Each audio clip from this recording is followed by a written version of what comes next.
This conference will now be recorded.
So we'll just start with the 10 minutes quick overview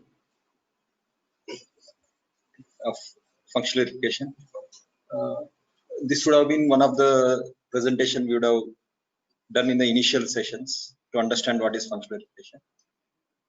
Probably after 2-3 months, when you come back and look through this presentation, it should look more clear to you now what we are talking. Then we'll move to memory controller project. Why we are doing this slide today is we are going to do actual verification in memory controller project. Whatever we did so far, let's say you developed AXIVAP, you developed some semaphore example or anything, you really didn't do any verification. You learned only how to develop BFM, you learned how to develop generator, or how to code interface, that thing, right? You haven't really done the verification. But when you get into job, you have to do that work actually. Your main work will be not developing components, your main work will be doing the verification. So because of that, let's understand what is functional verification. What is the flow, what happens at each stage. Then we'll go to memory controller spec. So what is functional verification again? Process of validating design functionality. It could be RTL or it could be behavioral code against the design specification. This is what I would call as the design specification. This whole thing, which will have information about architecture, operation, what type of registers does it has, IOs, everything. Functional verification engineer, the role of functional verification is to catch the functional issues, also called as design issues, defects, bugs. He gets two inputs. One is design specification, one is the RTL code. RTL code is developed by design engineer as well as by integration engineer. What is the role of verification engineer? Verification engineer develops test bench to make the functional verification more process oriented. Rather than just taking RTL coding, doing something, there is a series of steps it goes through. What are the steps? Reading the design specification, understanding the design architecture, interface protocols, listing down features and scenarios, developing test plan, developing test bench architecture, coming up with developing test bench components, integrating test bench component like BFM, generator, connecting all of them. Then developing the test case code and debugging those, running and debugging those, which can be divided into two categories: sanity test case and functional test cases. Then finally, based on all these test cases, set up the regression, and you use these regression results for functional verification flowsheet. which will be regression debug for 100% test case passing, 100% functional coverage, 100% code coverage, 100% assertion coverage. Okay, so we will be trying to target all this, but only this we will not be able to achieve. We'll be leaving at a stage where we have some percentage test case passing. I mean, all the test case will pass, but some percentage of functional coverage, some percentage of code coverage and assertion coverage. Rest you can improve on top of that.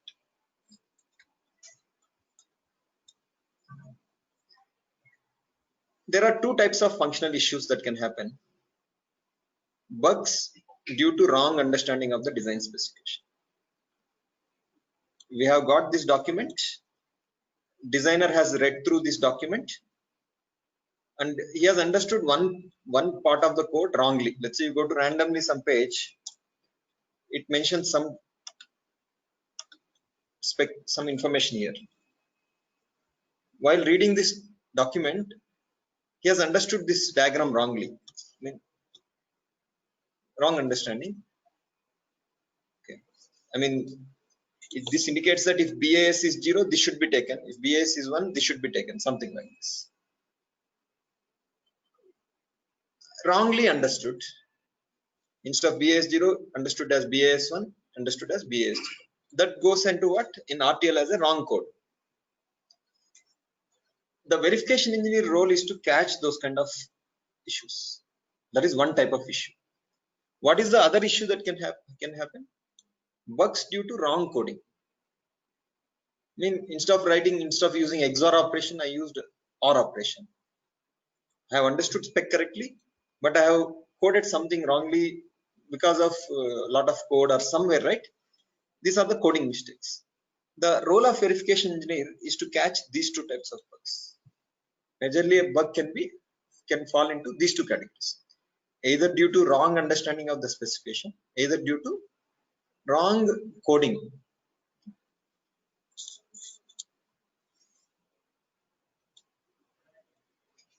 Why functional verification is important?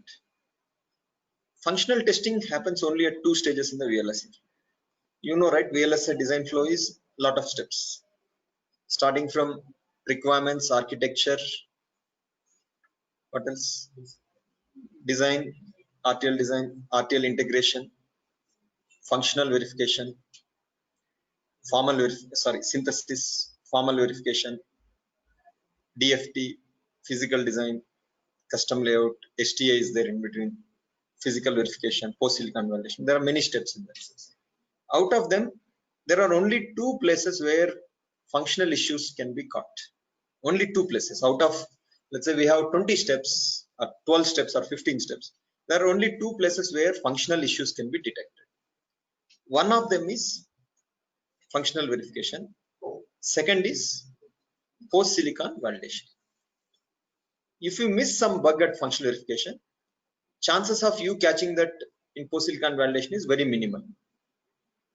Because the inputs for post-silicon validation come from functional verification. Inputs for the post-silicon validation come from functional verification. What is post-silicon validation is? After fabrication, you have got the chip. That physical chip, you check whether that is working correctly or not. That because of that, we call it as what? Post-silicon validation. The silicon has come out. That's why we call it as post-silicon, and you are validating the behavior of that. If functional verification does not happen properly, what will happen? Bugs will be left undetected in the design. They will go into the netlist. Does everyone understand the term netlist here? What is netlist? Gate level code. The gate level code is called as netlist. Why it's called as netlist? In gate level code, everything is a net. If everything is a net, hence we call it as netlist. Physical design will be done on wrong netlist. STA will also be done on wrong netlist. Fabrication also will happen with the wrong netlist. Finally, what gets manufactured? A wrong chip gets manufactured. So it can lead to big problems. Companies closing down. If a functional issue is not detected at the functional verification stage, there is very minimal chance of catching the bug at other stages of the VLSI. You probably may not be able to catch it. Then it will reflect in your chip. Okay. Functional verification, what are the driving factors? Only one statement, that's all. Catch all the bugs in the RTL code. Our intention is functional verification is not to develop BFM, not to use monitor, not to use generator. You do whatever, but catch all the bugs. Design should not have any functional issues. You use pure Verilog only, doesn't matter. Okay. Then why are we moving to system Verilog? Why are we moving to UVM is something we'll understand. Okay. The whole intention would be what? Given a fixed time, spend less time in setting up test bench, more time in developing test cases and debugging those. We are moving from Verilog to system Verilog for that reason, system Verilog to UVM for same reason. I mean, as you move from Verilog to system Verilog to UVM, it reduces the time.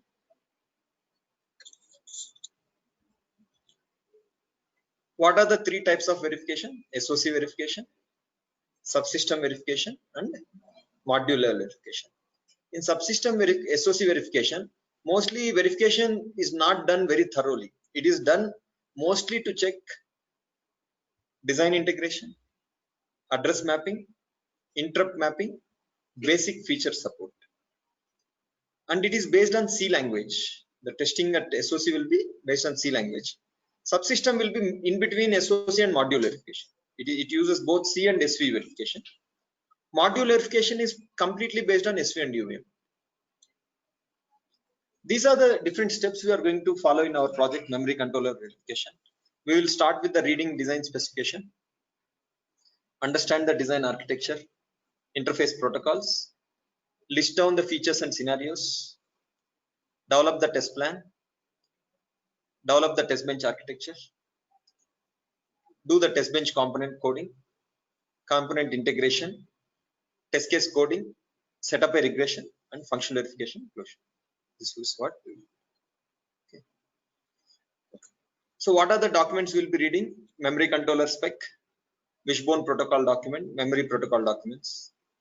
Okay. What do we understand from spec? Let's say if I tell you that this is my spec, what do we understand from this spec?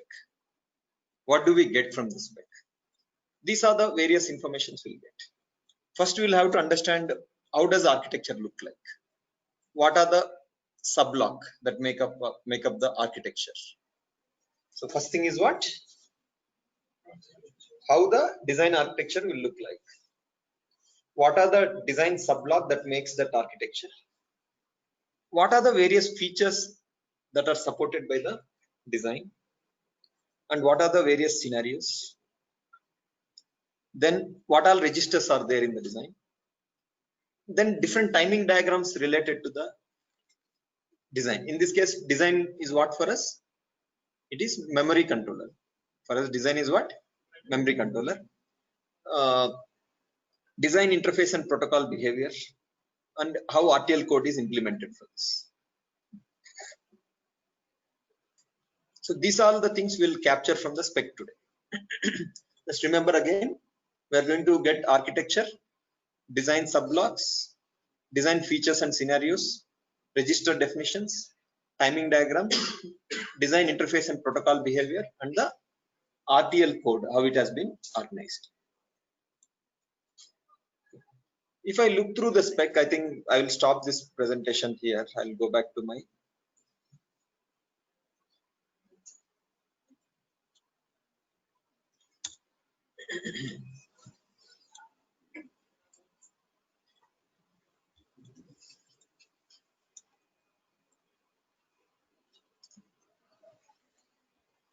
First, let's start with the understanding of what is memory controllers.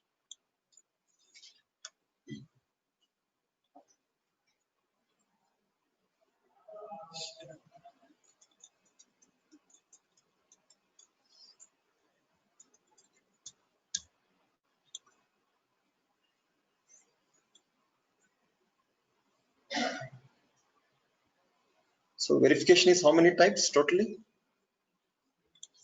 Three types. What are the three types of verification?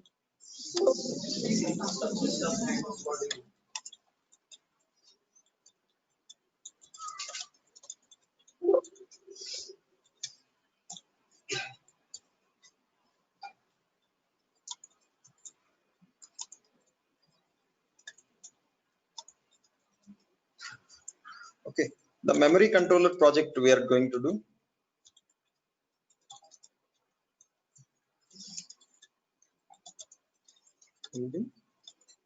Module verification project. Same memory controller can be verified at SOC level also, can be verified at subsystem level also. Okay, so it's not like memory controller means IP level project. No, the terminology makes a difference. You can say SOC level verification of memory controller, universal memory controller in some SOC, let's say some WiMAX SOC. Just an example. The SOC name is what? WiMAX. In that WiMAX, memory controller is going. That SOC, that when you verify at WiMAX level, then it is called as SOC level verification. When do we call it as module level verification? We don't have any SOC. We take memory controller as a generic block, as an individual block, also called as standalone. That is more appropriate. What is meant by standalone is you don't care whether some processor is there or not there, whether some other power management unit is there or not there. You don't care. At module level verification, for you reference is only one diagram. I have a memory controller. It has got two interfaces. It does not matter what is there on this side, what is there on this side. This type of verification is called as what? Module level verification, where you do not concern. Then if you don't care, what are you going to there? You are going to leave it empty? No. You are going to come up with your own test bench components. BFM, generator, monitor, coverage, reference model, checker, monitor, slave model, assertions, and connect all of them. This is how my module level verification test bench will look like.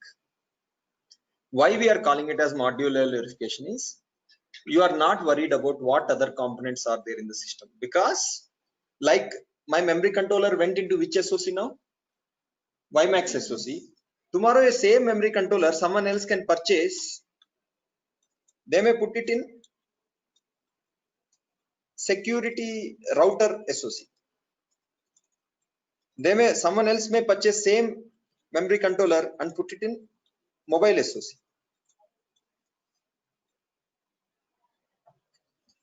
In these three applications, my design will still be memory controller, but I will be doing 3 times different verifications, because it is going into different SOCs. Whereas when you do the module level verification, you don't really bother whether it will go into WiMAX, whether it will go into router, whether it is going to mobile SOC or something. You don't care, because what you have done is you take only standalone block, something like this. You take only standalone memory controller. Whatever this side components are there, it could be interconnect, it could be processors, 1 processor, 2 processors, 10 processors, it can be any processors. You are just going to replace them with generator and BFM. On the other side, you will have memories, SDRAM, SRAM, some different memories. You have an option where you can use your own models, you can use the actual memories. This type of verification is called as what? Module level verification. Reason is you are doing the standalone verification of the design. So again, I am repeating, same memory controller could have been verified at SOC level also, subsystem level also. So it depends upon the context in which the verification is being talked about. So for our project, we are going to do from module verification project. See, it will come to this stage, the design will come to this stage only once you have completed this. That means what? By the time memory controller has come to the SOC, it has been thoroughly verified at the module level. So you don't have to really verify anything exhaustively. You are only going to worry, is the interconnections happening properly? Am I able to access the memory controller? Am I able to generate the interrupt from memory controller? Am I able to access some memories? That's all. So SOC level verification will be more of a top level integration checks. Whereas at module level, it will be a thorough verification where you try all the possible configurations, you try all the possible register programmings. That is something we'll be discussing as we go forward. Because of that, we need to have a good understanding about what is memory controller, what all features does it support, what all registers are there, okay, what all interfaces are there. That is something we are going to understand.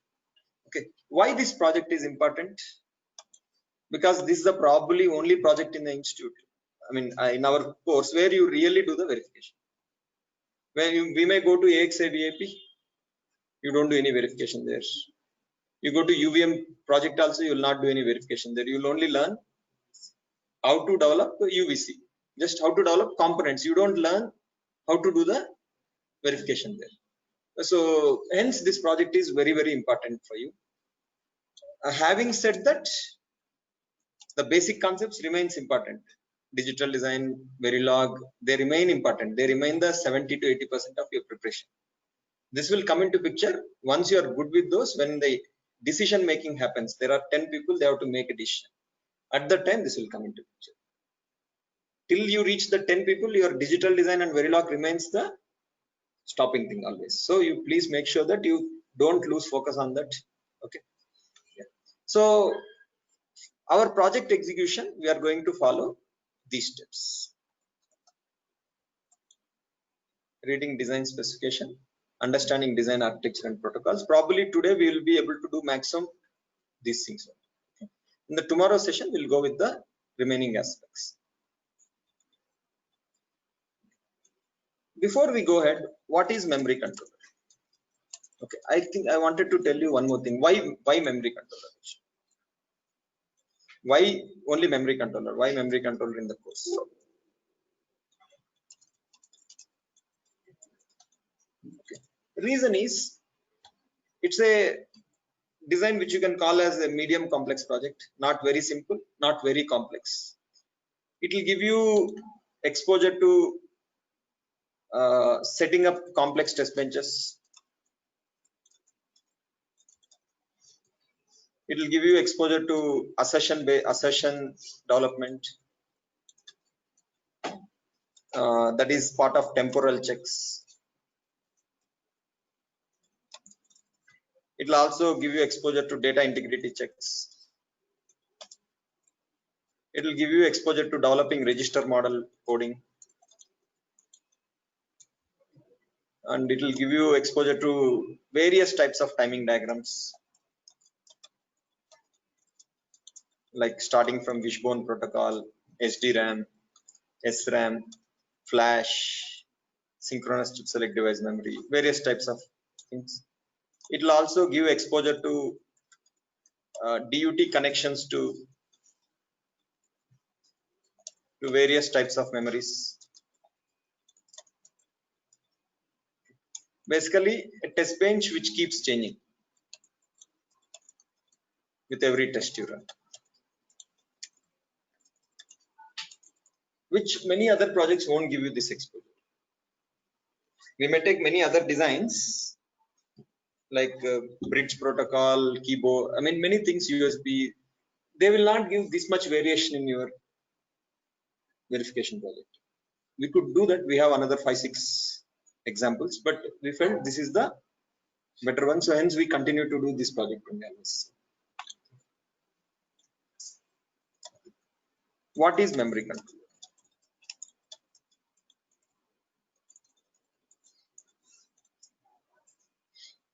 Memory controller is the interface for processor communication with the memories. In one line, that is that. Memory controller is the interface for processor communication with the memories. What if memory controller is not there?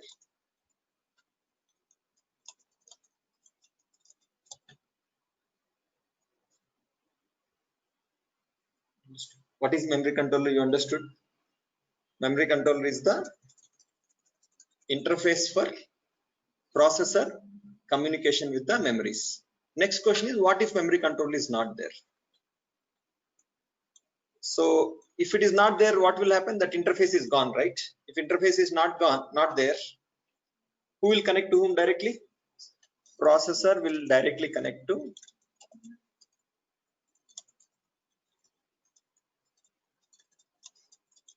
memories.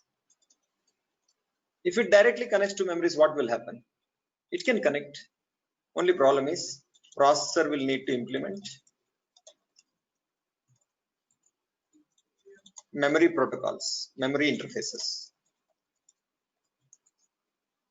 at its boundary. This is the first challenge. Challenge one is what? Problem issue one. I'll call directly this as issues because these are the issues. You will have to go to the company which is providing the processor, ARM processor, MIPS processor, whoever is interfacing with the whoever processor we are purchasing. We need to tell them that update your processor with memory interface also, SDRAM interface, flash interface, which they won't do, they can't do because they are customized and they close the chip without all these things. Second, what is the issue two? Different memories have different requirements. What are the different requirements? SDRAM, refresh. What are the requirements? Bank address generation, column address, row address. Like that, if you start doing it, there will be many requirements will be there. Let's say if I go to flash, flash will have different requirements. Power off the flash, power off, power on. If I go to SRAM, it will have some other requirement, read latency, burst transfers.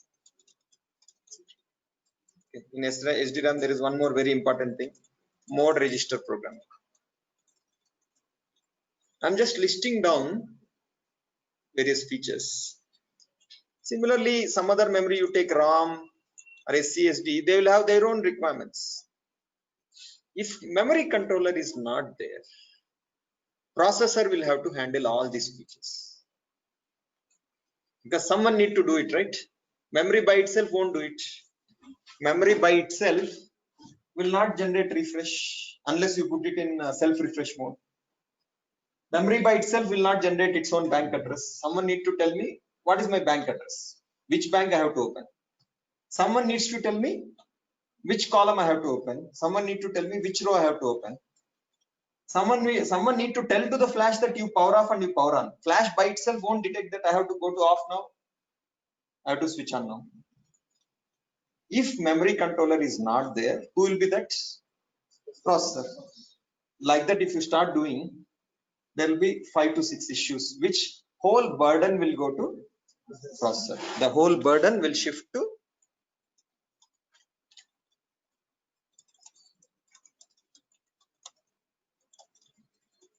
processor. Will keep getting more and more complex. So processor design will get very complex.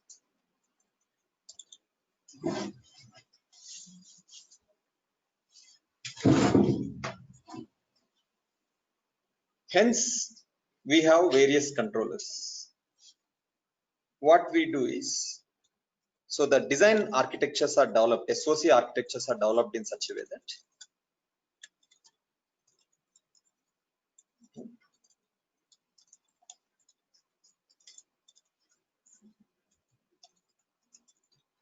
that individual functionalities are implemented in corresponding controllers. USB functionality implemented in USB controller. DDR functionality implemented in DDR. It does. I am not telling the DDR controller will work like DDR RAM. DDR memory is different. DDR control is different. Okay, see and again one more context note. DDR controller is not same as DDR memory. Both of them are completely different. What is DDR controller is doing? DDR controller acts as an interface between processor to DDR communication.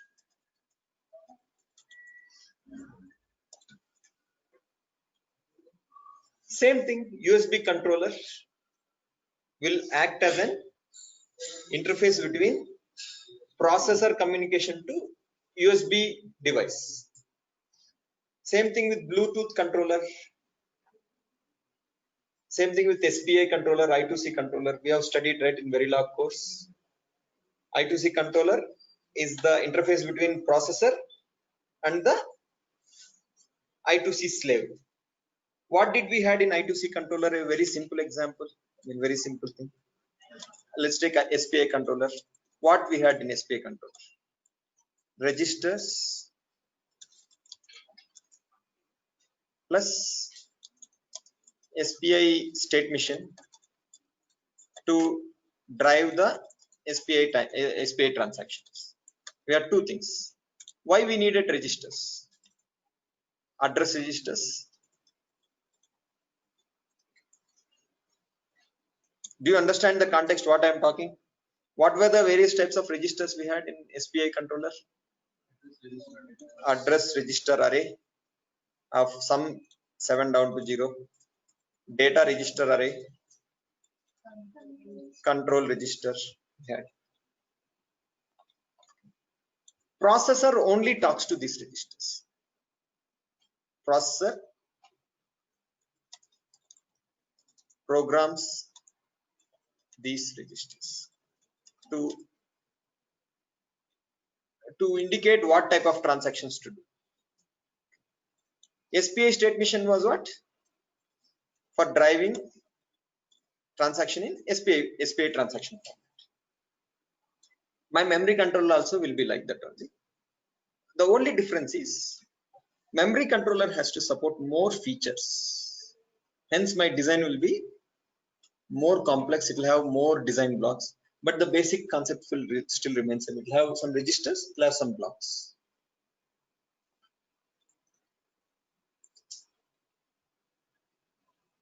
Did you understood why we need memory controllers? So what is happening is, whatever we wanted to do here, implementing the memory interface at the boundary, it is taken care by memory controllers. Implementing refresh, it is taken care by memory controller. Generating bank address, who will take care? Memory controller. Generating column address, who will take care? Memory controller. Everything what I am going to talk here is taken care by memory controller. Where does processor come into picture in this case? Processor will only program the memory controller. Memory controller has some design registers. In this case, it is going to have 19 registers. How many registers? 19 registers. By programming those 19 registers, my processor is going to tell to the memory controller what it wants memory controller to behave like. Let me again repeat. Memory controller has 19 registers. Processor will program those 19 registers to tell memory controller what it wants it to behave like. A simple example would be a washing machine. You put it in a knob, you are telling to the washing machine how you want washing machine to behave like. Essentially, there you are playing a role of a processor. Washing machine is like a controller. Whatever finally whatever slaves that are rotating everything, they are like the slaves. So you are by shifting the knob, you are programming the washing machine registers. See, you don't sit and turn, right? This thing. If washing machine was not there, that is what you do, right? You wash hands. So same thing. If memory controller is not there, processor will end up doing all that work, refresh work, generating row address, generating bank address, powering down some block, a lot of things. Whatever we want to do with memories, processor will have to do it. That is where comes a very important concept called as controllers. There will be around 30 to 40 types of even more controllers. Everything is a controller. You have a processor, you have a protocol. In between, there will always be a protocol. SPI controller, USB controller, DDR controller, okay, I2C controller, MMC controller, SD card controller. Okay. Why all this discussion is important is when you learn memory controller, when you learn this approach, the same approach will be used for any other verification. Only the design code will differ, features will differ, but your approach will remain same. The way you read the specification, way you understand the architecture, way you come up with the test plan, everything will be same. So because of that, this project will be important, right? So you should not tell me at the end of session that I can only do memory controllers, right? I have seen such cases. So we give interrupt controller, people find it difficult to do. I mean, interrupt controller is much easier than memory controller. Much easier. They say they have gone through the project of memory controller, but when I give interrupt controller, they get confused. That I don't want. I want you to look at it at a very generic perspective and start and seeing what we do at each stage.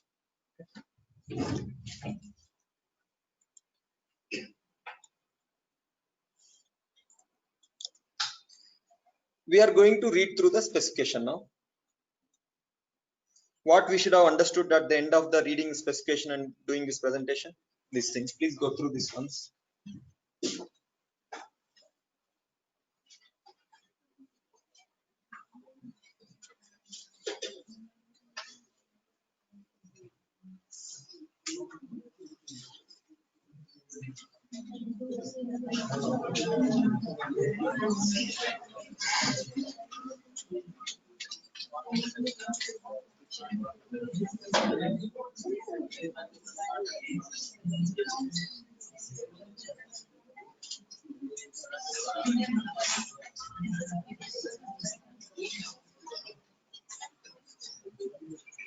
Again, why this box highlighted is important for you?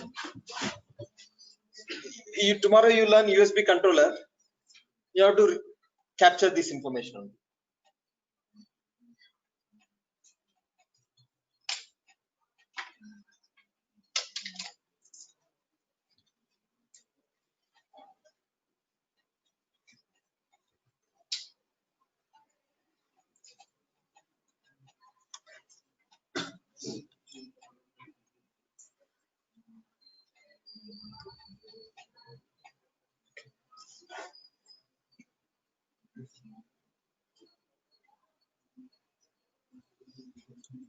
Okay. So before we go in depth of memory controller, let us understand some memory basics. There are different types of storage medias. One is flip-flop, other is SRAM, other is SDRAM. Flip-flop, what is the benefit? It provides a very quick access to the content. But what is the problem with flip-flop? It requires more than 10 transistors, at least 10 transistors. Because you implement it as a master slave latch Master latch will require some transistors, slave latch will require some transistors. SRAM is another mode through which you can save. How many transistors does it take? 6 transistors. What is the benefit of SRAM? Quick access, uses 6 transistors. Problem is, it is using 6 transistors is a problem. It results in higher memory footprint. It takes more memory space. What about SDRAM? It takes 1 transistor plus 1 capacitor model. It is slower in access because your data is stored in, is the data stored in transistor or capacitor? Capacitor, right? So you know how SDRAM works, right? How does SDRAM work? You have a transistor, you have a parasitic capacitance. Where is the VDD? This is the charging line, right? VDD or VDD by 2, that is VDD. Okay, so this is the word line. This is called as word line, right? So if you keep it open, I mean if you close it, what would happen? This will charge it. So based on the charging, you will figure out that it is 1 or 0. If you want to discharge, you will sense it. This charge will move. Based on that, you will figure out whether 1 is there or 0 is there. I mean, basically, the point is what? Our data is stored in a capacitor. So do as a homework, understand how following work. SRAM, SDRAM, flash. SRAM is what? 6 transistors, 2 cross coupled inverters plus 2 transistors. SRAM is what? 2 cross coupled inverters plus 2 transistors. Understand why it is fast. Why it is fast compared to SDRAM. Then understand what is SDRAM. 1 transistor plus 1 capacitor. Where does the SDRAM charge store? What is answer? Capacitor. Why is it slow? It is slow because we have to feel the charge on capacitor to know what data is present.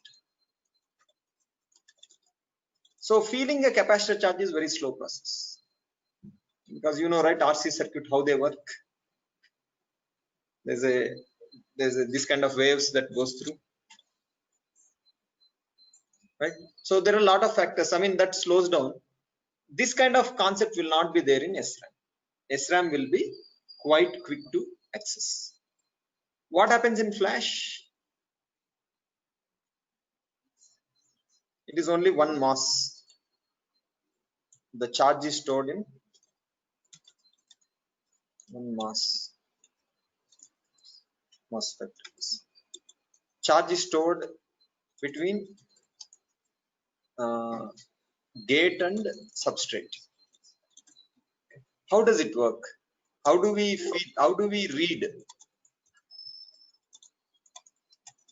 read and write to flash? These things I want you to understand. I mean, flash will also be slower compared to SRAM. Why is it slow? Why SRAM is fast? You can understand. These are easily available. SRAM memory cell. Simple.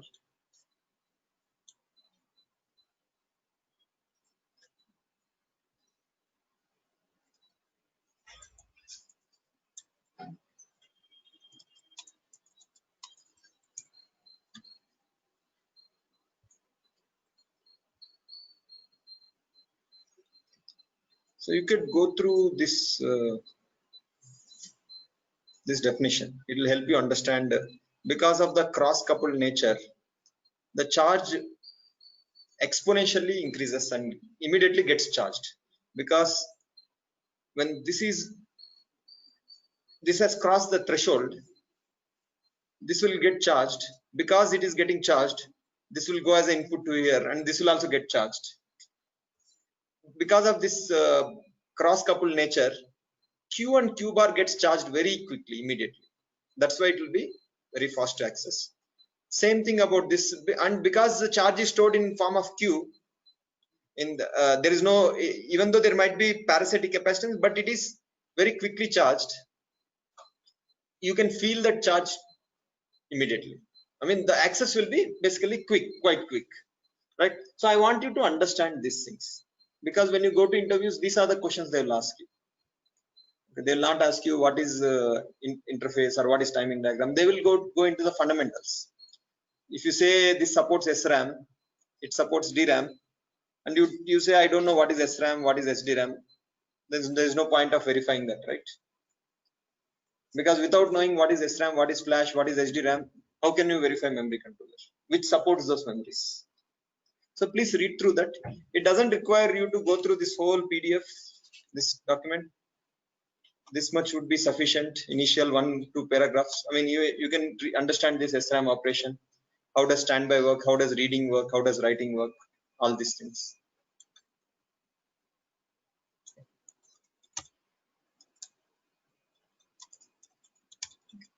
So what are the requirements of SDRAM? It is one transistor plus one capacitor model. Slower in access results in lower memory footprint. What is the most important benefit of SDRAM? Reducing the space, amount of space it takes.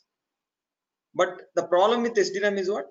Because it is implemented as a capacitor plus transistor, capacitor has an inherent behavior of leakage. Okay. So because of that leakage, whatever charge you have stored on the capacitor, it keeps losing. Once it loses below, once the charge goes below the threshold value, what will happen to the capacitor value? Instead of 1, you will end up treating it as 0. So that is the problem. Hence it requires periodic refreshing. Periodic refreshing doesn't mean that every capacitor is charged with high charge. No, whichever meant to have 1, you charge it. Whichever meant to have 0, don't charge it. Whichever meant to have charge of 1, you periodically keep adding charge to that. Whichever is meant to have 0 value, don't add any charge to it. That is what is periodic refreshing. Okay, now for us this is very important. This is very important. Because of this we cannot, and this becomes a problem. There are two things with this.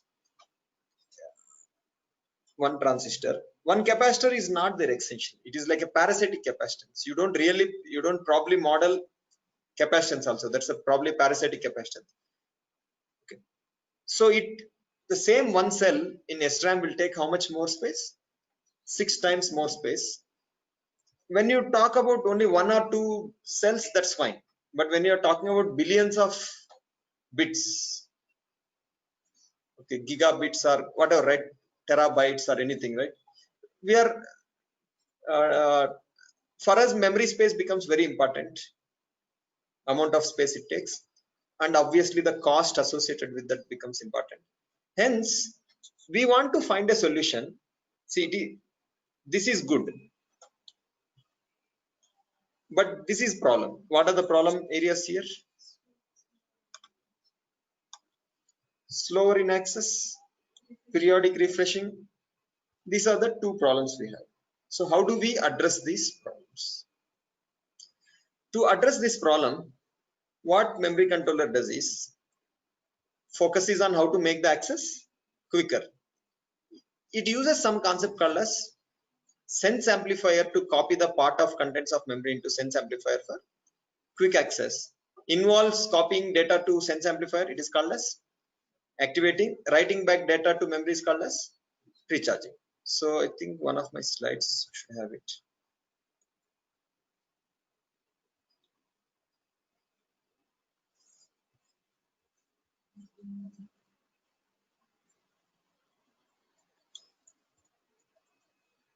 Okay, okay. So what we do is, if this is my SDRAM, we keep in the down one thing called as sense amplifiers. These are made using what? SDRAM. These are made using SRAM. If my chip has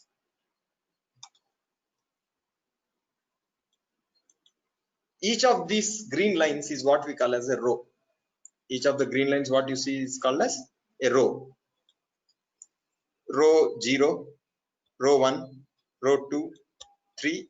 Let's say there are 1024 rows are there total. How many rows? 1024 rows are there. Each row has something called as columns. Columns will be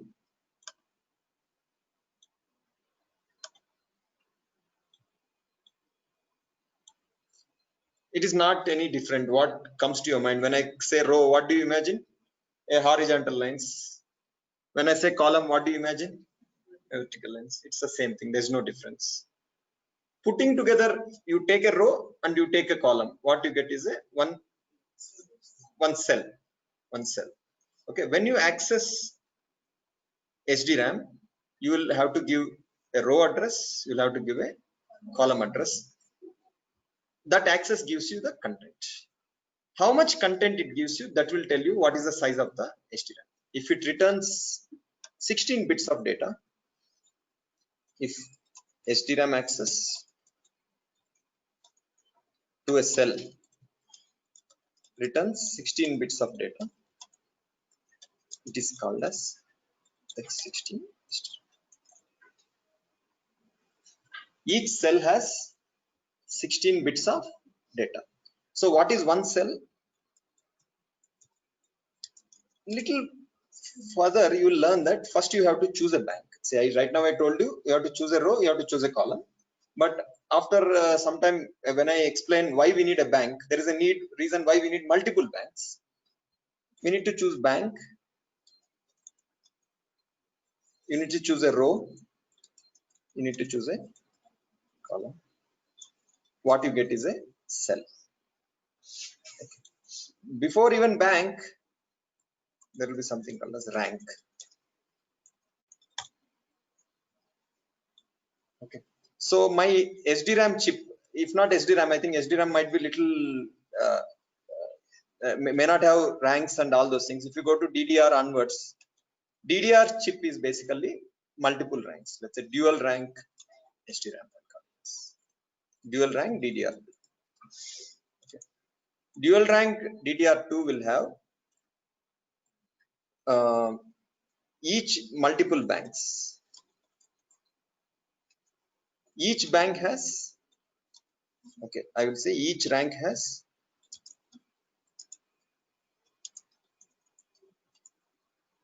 multiple banks. Each bank has multiple rows. Each row has multiple columns. Each column represents a cell. Each column represents a cell.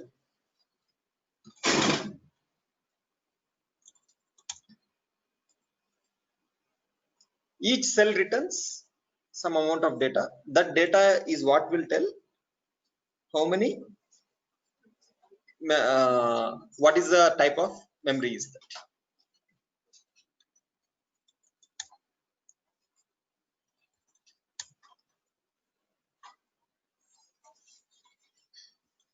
Each rank consists of multiple memories. Each rank consists of multiple memories. Each memory consists of multiple banks. Okay. Typically, memories are accessed as 32-bit data are 64-bit data. You don't access 16 bits of data from memory. You don't access 8 bits of data. Either you go for word or double word. Means once you access a memory, it has to give you 32 bits of data, or it has to give you 64 bits of data. But how much data is giving in this case? 60. That is where this multiple memories will come into picture. Let's say your interface is, your memory requirement is, memory controller requires 64 bits of data using X16 SDRAM. We will use 4 identical SDRAMs, each of X16. If it is X16 type, you will use what?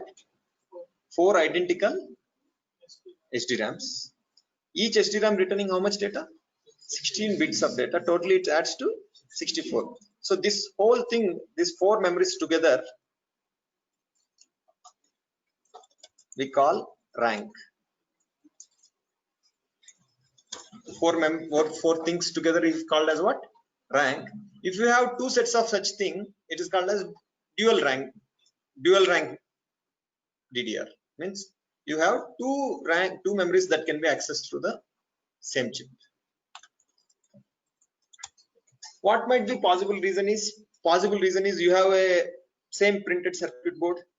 Probably they can use both the sides of printed circuit board. I don't know the reason why we need dual rank, double rank, but it's probably to optimize the space utilization. They can use both the sides of the PC board, right? If they have a flexibility to put the chips on both the sides. Right?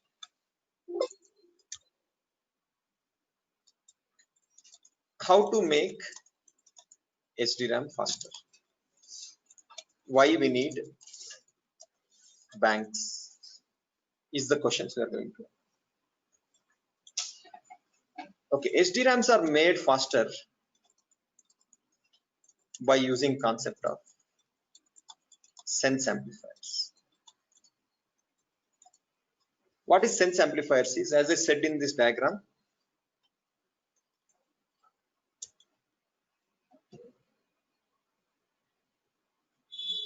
you see in this diagram, this big red block is called as what? Bank. The green lines are called as what? Rows. Blue lines are called as what? Columns. Down this red line is what? Red block is what? Sense amplifiers. The size of sense amplifier is as big as one complete row. Size of sense amplifier is as big as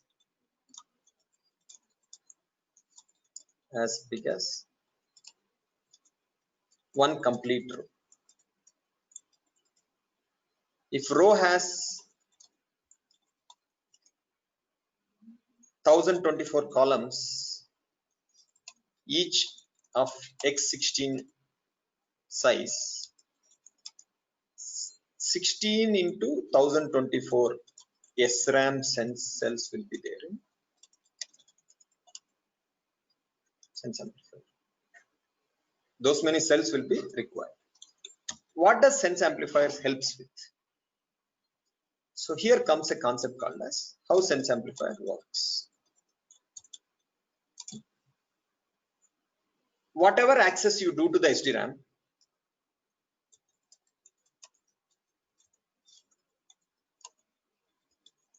we do it to sense amplifier, not to actual SDRAM cells. That automatically makes it fast, because you are not going to write into this. Let's say when I'm axing, I want to, let's take one example. At wishbone boundary, wishbone interface is processor side. Okay, I will not introduce wishbone right now. At processor interface, if address issued 32 tick H 00200 something like this, for example. some address like this, for example. What memory controller does is, memory controller will break above 32-bit address into bank address, column address,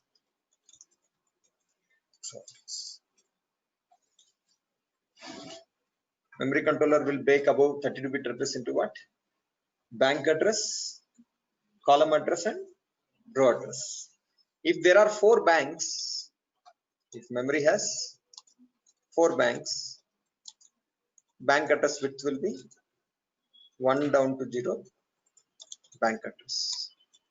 If memory has 1024 rows, 9 down to 0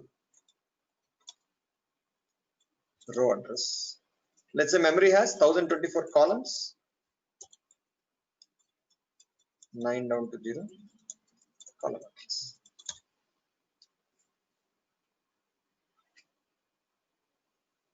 So based on whatever address we pass, it will come up with some value for bank address, some value for row address, some value for column address. You may be thinking, why to complicate it so much? Why can't it be simple? You just give address, address you give. We'll discuss all those things. Whole idea is to how to reduce the space, how to minimize the space. This whole complexity is because how to make the SDRAM faster while keep making it even smaller. This is what whole concept is. How to make SDRAM faster while keeping it smaller.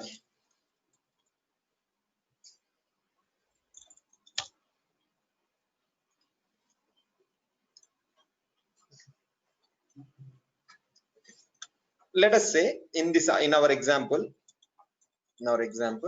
bank address comes to be 01, row address comes to be 220, column address comes to be, let's say, 98, for example. Memory controller will issue address information in 2 phases. First phase, bank address plus row address. What does it issue? Bank address and row address. So through that, there will be an interface between memory controller and memory. Memory will get this information. Memory will get to know which bank address, which row address. That corresponding row contents will be copied to sense amplifiers.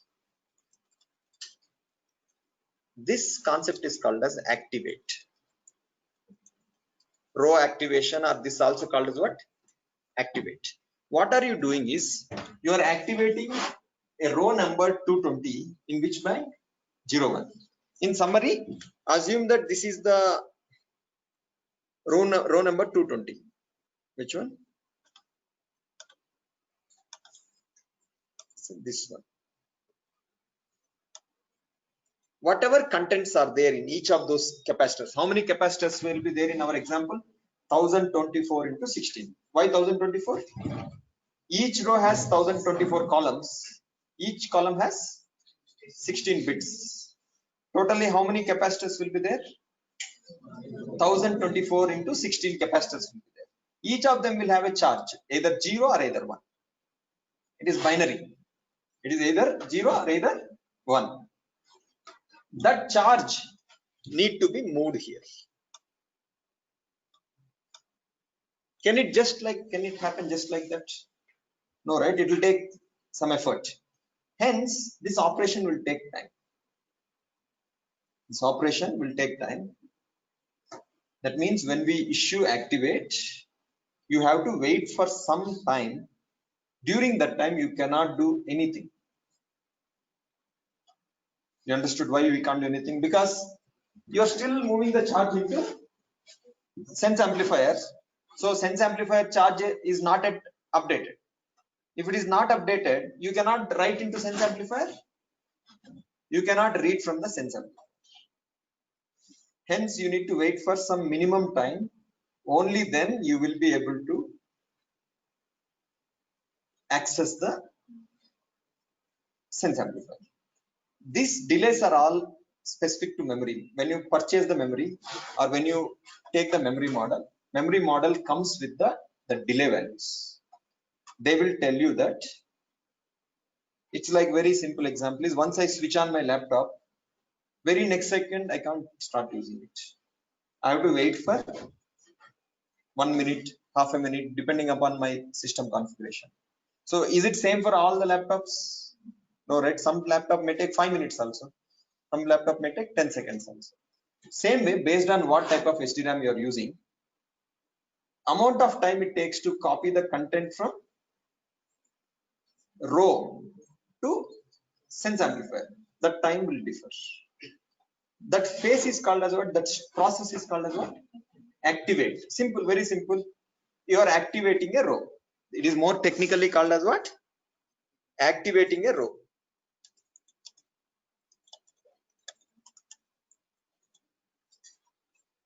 Why are we activating row? What will happen if I don't? What will happen if I don't activate row?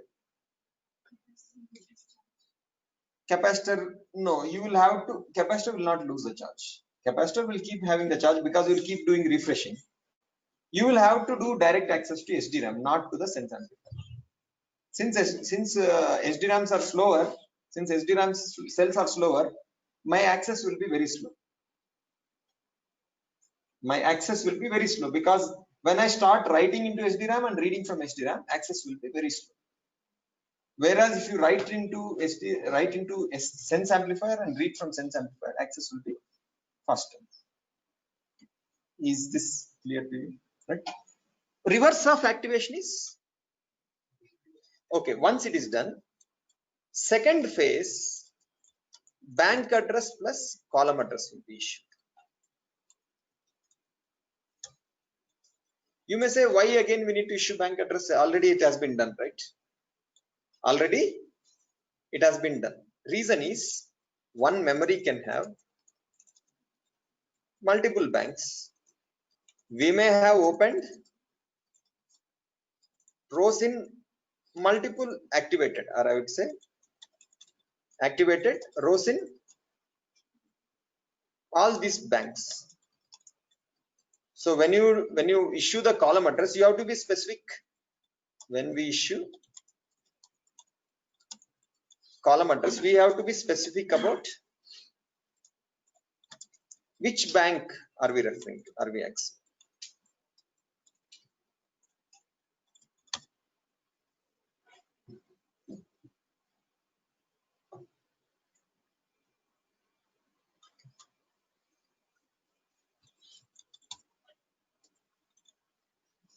So during that time you'll issue. So assuming that here also we give bank address equal to 1, column address equal to what?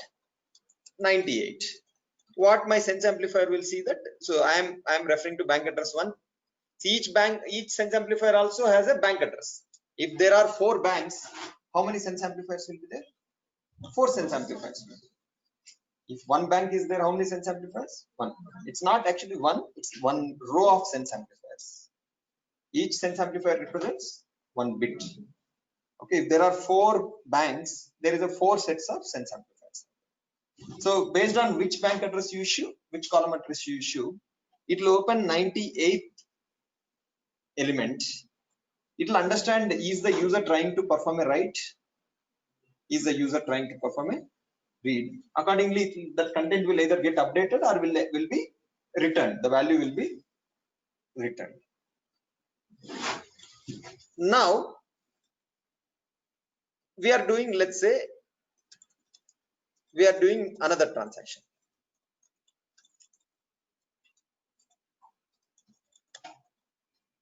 Another transaction to address equal to something like this 32 tick 00 210101, which is different from earlier address. Now what will happen? This will be, let's say it will be understood as bank address as 1, column address as, let's say 120, row address, let's say is 56, for example. So this. Now the current activated row, will it be applicable for this column, this row address? I think I should put it in this side. The current row, what is the current row address that you have opened? 220. The current row address is opened is what? 220. Will it be matching 56? Will I be able to access that? Then what I have to do? I have to move back the contents from sense amplifier into the memory and open a new row. So now what I have to do, since row address is different from earlier activated row, we need to close the existing row and activate new row. That this involves copy the sense amplifier data from data to row number equal to 220. This process is called as pre-charge. This process is called as what? Pre-charge. Once it is done, copy the contents, copy the row address equal to 56 content to sense amplifier. Again, it is called as what?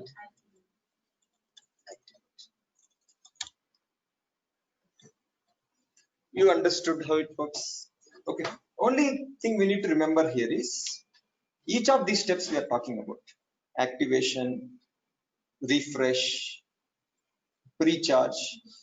They all take time. They all take time. They don't get over in 0 time. Once we issue pre-charge, you are copying the moving the charge from sense amplifier into SDRAM. And it won't happen just like that, right? Because charging capacitor also is a time consuming thing, because the waveform goes like this. If it is just like this vertical line, there is no delay. But in real life, it is not like that, right? When you charge, capacitor RC circuit gets charged like this. Because of that, there will always be delays. Whatever operation you do in SDRAM, there will always be delays associated. These are called as memory timing parameters. What are those?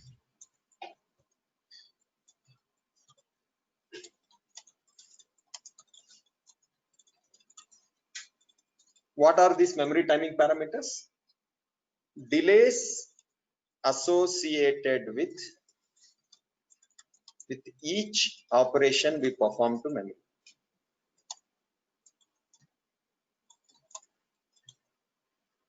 They will tell you the numbers. Activate will take 12 nanoseconds. Pre-charge to me means if I'm talking about in my code only, if I'm telling, I'm talking to myself about myself only, right? If it says pre-charge will take 12 nanoseconds, activate will take 8 nanoseconds, refresh will take 20 nanoseconds. Let's say something like that we tell. Till that time elapses, you cannot do anything. The biggest worry here is the refresh concept. Why refresh is very important here is, we need to refresh each and every row. So you can't be only refreshing the row which are reacting, right? You need to keep refreshing all 1024 rows, and that has to happen periodically. So does everyone understand why we need refresh? What will happen if I don't do refresh? After some time, capacitor charge will be lost, and capacitor will not hold what it was originally meant to hold. Hence, we need to keep adding charge to each and every transistor, each and every capacitor. We need to keep refreshing each and every capacitor, or I will say SDRAM cell. That means we need to refresh every row. You basically choose a row and you refresh it. You choose a row, refresh it. Let's say one row takes 1 nanosecond to refresh or 5 nanoseconds to refresh. 1024 rows will take how much time? 1024 into 5, which will come to around 5120 nanoseconds, which will come to 5.12 microseconds. In electronic circuit, 5.12 microsecond also is a significant number. It means to say during this 5.12 microseconds, we can't do any operation to the memory.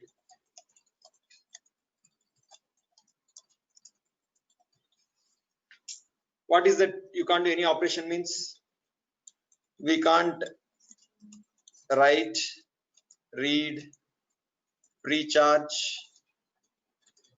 activate, anything you can't do. That is the biggest problem.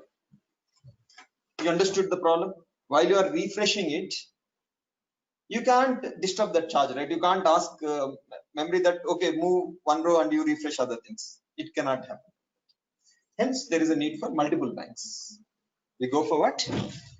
Multiple banks. We go with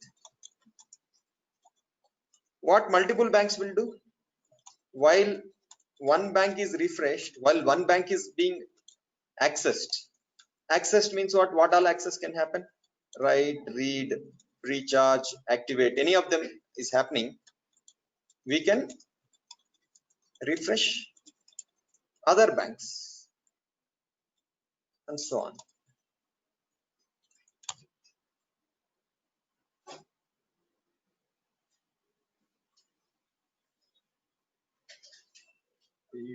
It's clear? Yeah. Okay. Now let us put it in a diagram manner, how everything looks like.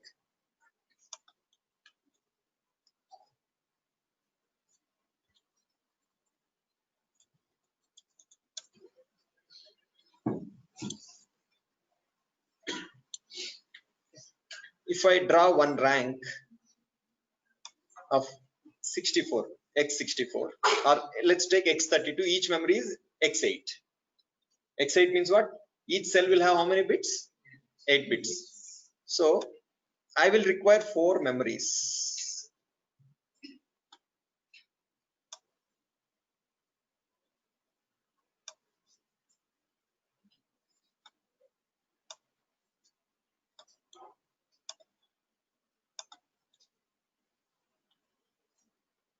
This is called as what? Red line is what? Rank. This black are what? Individual memories. Each individual memory will have further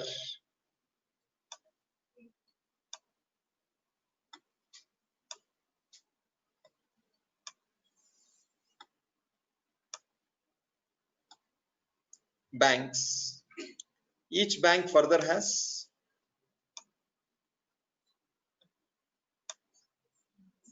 banks.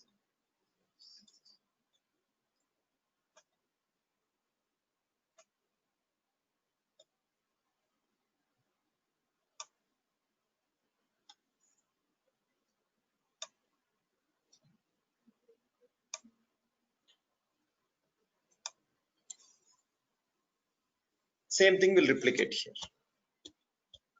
Same. This is the interface through which I will access. My whole intention is to reduce the number of pins. I want to make it as small as possible. When you just go to Google and search DDR image, you'll understand what am I talking.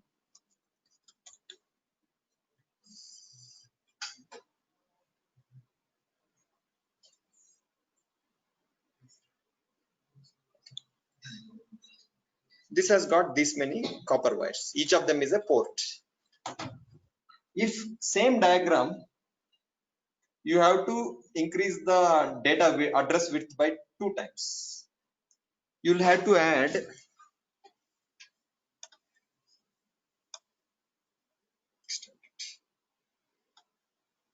my memories will still be same. I can't actually change them. My point is what? My memory size will still be same. But unnecessarily I'll have to increase the PCB size, board size. Are you getting it? If I currently what is happening is address bus is being shared in one phase to give the bank address and row address. In one phase you will give the row address. In the second phase, same address bus will be used to give the column address. If you issue both at same time in single phase, you will have to increase the number of pins. Do you understand why we have to increase the number of pins? Because we want to do it in single phase, and that will unnecessarily increase my size, and it doesn't add any value to me. Why it doesn't add any value is, when you have opened the row, it will anyway take time to activate. It will anyway take time to activate. Hence, there is no point giving column address immediately. After that, you issue column address. So, what is the benefit you are getting? Saving the number of pins. That is the reason why we go for 2 phases in HDRAM. Address phase happens in how many phases? 2 phases. In first phase, what do you issue? Bank address and row address. First, you have to open a row, right? Will you open column or will you open a row? Row. First, you will open bank address. Bank, you choose a bank. In that, you choose a row. You activate that row. Second, what do? You choose a column. During that second phase, you will issue the bank address and column address. And your command will tell to the memory whether you are doing a read, whether you are doing a write, what you are doing, it will tell you. It will tell. And that content will be either stored or it will be read.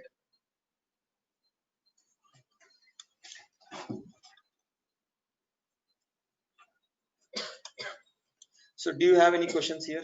So this represents one memory. When you access this memory, in all 4 memories, you will access the exactly identical location. Here also same, here also same, here also same. I mean to say same bank, same row, same column in all the memories. What do you get from, how much data you will get from this memory? 8 bits. How much from here? 8. How much from here? 8. How much from here?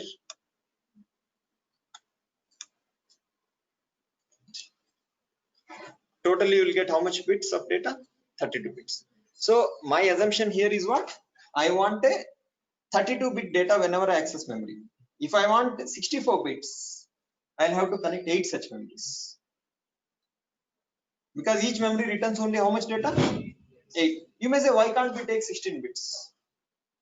Why can't we? Then you have to change the memory which is x16. If it is x8, it will only give you 8 bits of data, any access. You can write only 8 bits. When you read, you can only read 8 bits of data. If you want totally finally the data to be 32 bits, data to be how much? 32 bits, you'll have to connect how many memories? 4 memories. Everything exactly identical. You can't tell that I will connect one x8 and one x16. You understood? 16 plus 8 plus 8 will make it 32, but that is not correct. You'll have to connect x8, same, identically, exactly same, no difference.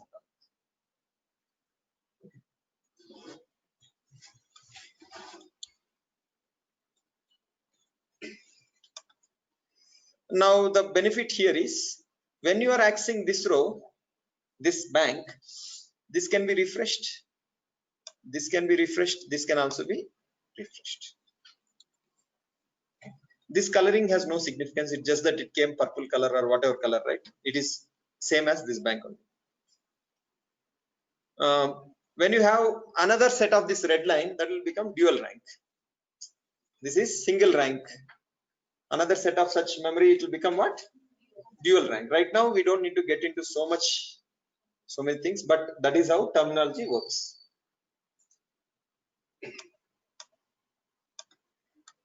Okay. The benefit of SDRAM is when you access the continuous locations. SDRAM will be more efficient when you access the continuous locations. Why? Otherwise, what will happen if I if you access random locations? What will happen essentially? Delay. Okay, how delay comes? You have opened a row. We will not use the term open. We have activated a row. Next time will be, since it's a new random address, you'll have to activate a new row, which is probably different from the current row. That means what you'll have to do? Pre-charge the existing row. Then again you have to activate. As I said before, activate and pre-charge are time-consuming things. Everything you do in SDRAM is time-consuming. Everything. You do write, it's time-consuming. You do read, it's time-consuming. You do pre-charge, it's time-consuming. You do refresh, it's time-consuming. Everything will consume time. Hence, SDRAM will be more suitable for applications where you do your access is continuous, and luckily most of the time that is how it would be, right? When you just let's say you read a movie file from pen drive somewhere, movie will be stored in continuous locations and you will be reading the continuous data. Because of that, it would still work.